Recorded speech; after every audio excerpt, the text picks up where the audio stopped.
go. Hello, I'm Daniel Clark, the Food and Beverage Director here at Graceland. I know a lot of you are at home trying to find some interesting things to do, like maybe sharpening your culinary skills. So today we'd like to show you one of Elvis's favorite. Very simple. We're going to fry a peanut butter and banana sandwich the way we do it here every day at Graceland when we're opening. So you will need a few ingredients. Most of household will have some peanut butter, and of course you need some bananas. Of course, a slice of bread. You can choose either butter to cook it, or here we have some bacon grease I got from frying some bacon at home.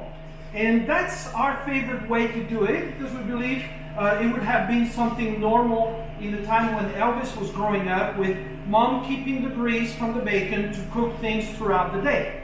So we're going to start by putting some bananas, cutting bananas in small slices, and typically we'll just round them on the bread with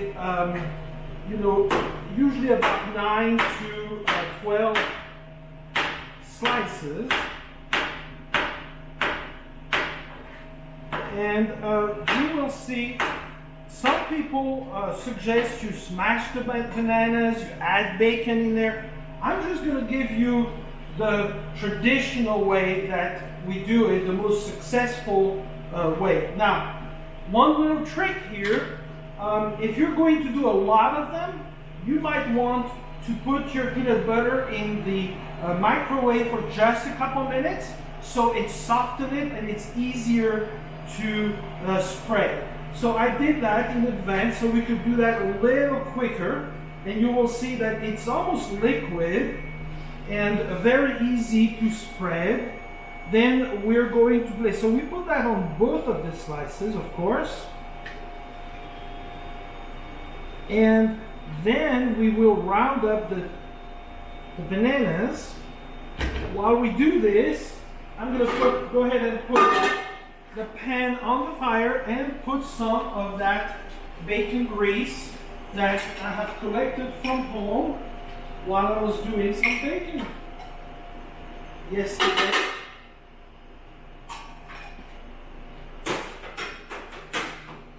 And then we place the bananas in little rows. Typically, one of our sandwiches will take about nine little slices. Now, if you use butter, it's a little bit healthy, or you can use a butter subsidized. That will be also a little bit healthier. You see, peanut butter on both sides, the slices in the middle, and then we turn it over. Then add the pan, warming it up real nice,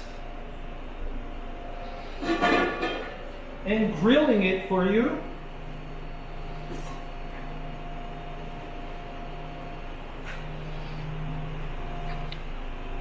Get some firepower here. So the bacon grills will have that nice bacon flavor without being overpowering. Now, some suggest, why don't you put some slices of bacon in the sandwich? You can do that. You can actually accommodate it the way you'd like it and doctor it to make the new greatest recipe. But I'm going to show you the most traditional way that we do it. It's going to go pretty fast, and as you see, the bacon will smoke a little bit, which is perfectly fine.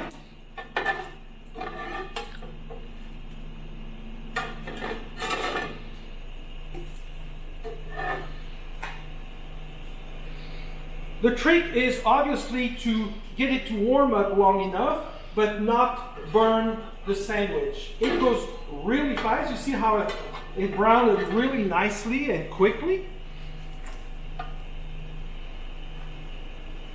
And I can smell that bacon. It's like breakfast time almost.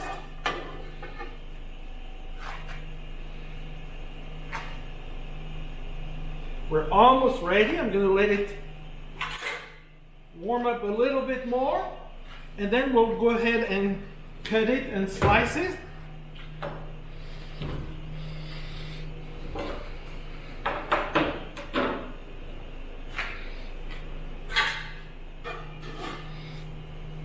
There we go. Maybe one more time this way, this side. And that smells good.